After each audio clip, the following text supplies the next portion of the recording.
So aside from the meeting that you see in part 2, this is the start to me getting him under my control and getting him used to who I am. So what I'm waiting for here, right now he was just locking with the eyes. She was nervous, so I wanted to get her to turn the TV on to just get her to relax. I decided to move forward and open the door because him challenging me with the eyes started to turn into him calmly trying to smell to see who I was. So I moved forward on that, pick up the leash. From here, he gets in a little bit of an excited state after smelling me. He's still smelling me here. And he decides to just try and go out. So I'm just calmly correcting him and using my body slightly to just show him, hey, listen, you have to have a boundary. Right there, he started using a little more force. He was going to look to see what was going on with the cameraman that I had, and I didn't want him to do that. Once he was relaxed, I gave him a little bit of affection. That's just the start.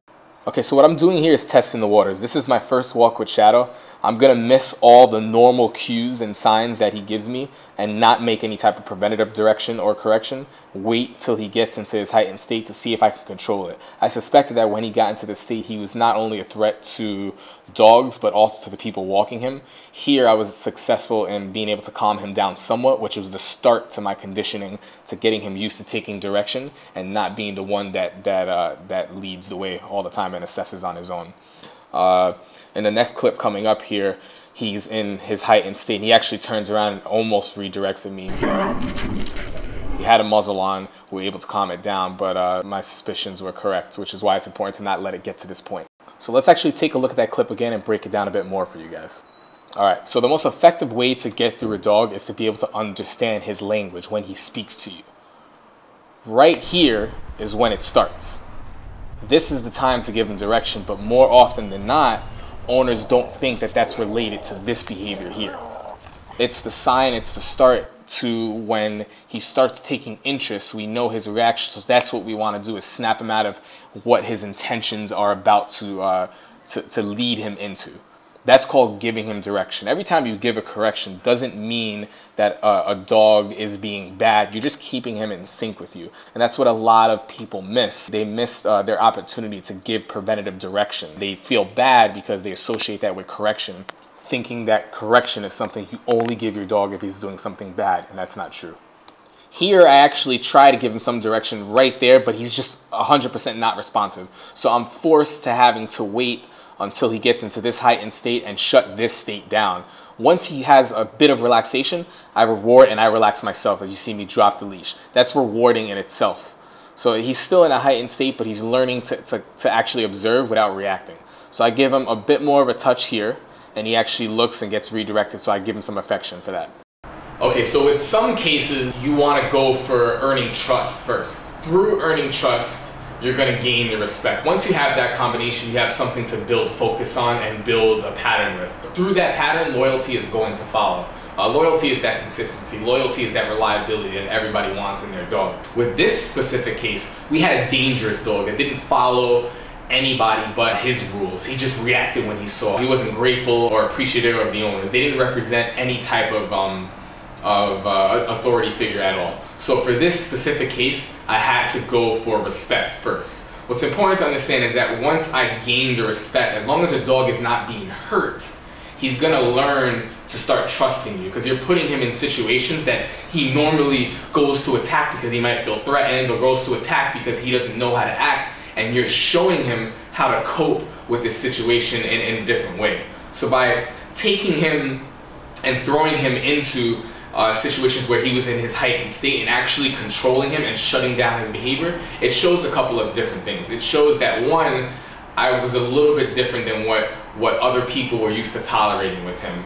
Two, he actually was getting some type of direction and not being the one that assessed situations and had everyone else follow out of control and in a panic state. Three, it really started to get him to understand that he can go through these things that he struggles with by following someone else and not get hurt by that dog or the individual. That creates the trust right there. Another thing that you want to cue in with that is rewards on different levels. Rewards of extending the walk, of getting affection, of not feeling any type of sensation and being loose and relaxed, so he feels how pleasant it is to actually not be stressed and be constantly on a leash pulling. So it's tough because they don't know it in the beginning, but that's the start to building it. I understood right off the bat that this dog needed to be exercised and needed to drain some of his energy, but there was no way that I was going to try and do it if the dog didn't respect me and did his own thing. So bringing him into what he struggled with at his heightened state and shutting that down somewhat was the start to getting the trust, because I got the respect with that. How often does he get walked? Twice a day. Once I heard that, there's a couple of things that kind of raised the red flag. One, so your dog is getting out twice a day, which is crazy. I mean, I don't know about you, but I go to the bathroom just to pee way more than twice a day. Imagine the poor dog. Two, if you read the body language of the owner when she said that, to me, it suggested that she was actually unsure about that. She looked over by the camera at, I believe, her daughter, like, it is 2 times, right? How often does he get walked? Twice a day. You know, it was that kind of vibe that I got. So right there, this poor dog just wasn't getting exposed to what it struggled with. And that's the biggest thing, the associated exposure. Everything that the dog associated, what it got exposed to, was in a frustrated, fully pent up state of mind where the dog didn't know how to act. So anytime it saw a distraction, of course it's going to associate it with something negative. So the poor dog just needed to get some exercise. I wanted to bring him down to a bit more of a relaxed state where he can just learn to just enjoy the walk and not be like this on the walk the whole time, because that's just stressful. Like, what human wants to be in that walk? What dog wants to be in the walk? It's not enjoyable. The walk's supposed to be enjoyable.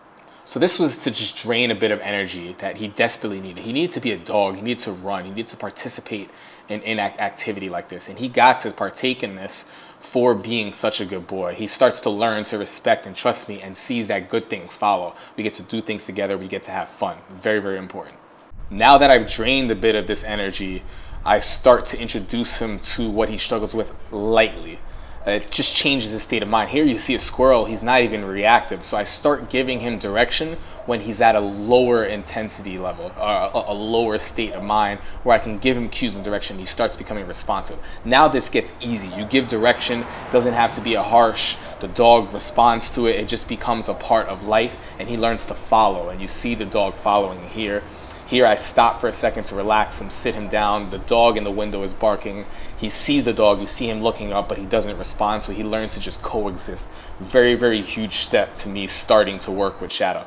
Here we decide to turn it up a notch. We introduce my dog Soko, who is going to be the start to his rehabilitation process. Perfect time to begin to introduce this. So he starts doing better here, but he's not 100%. His state of mind is totally different due to the exercise. And here he's getting rewarded, he's getting massaged. He's starting to learn to associate being around another dog with this positive affection.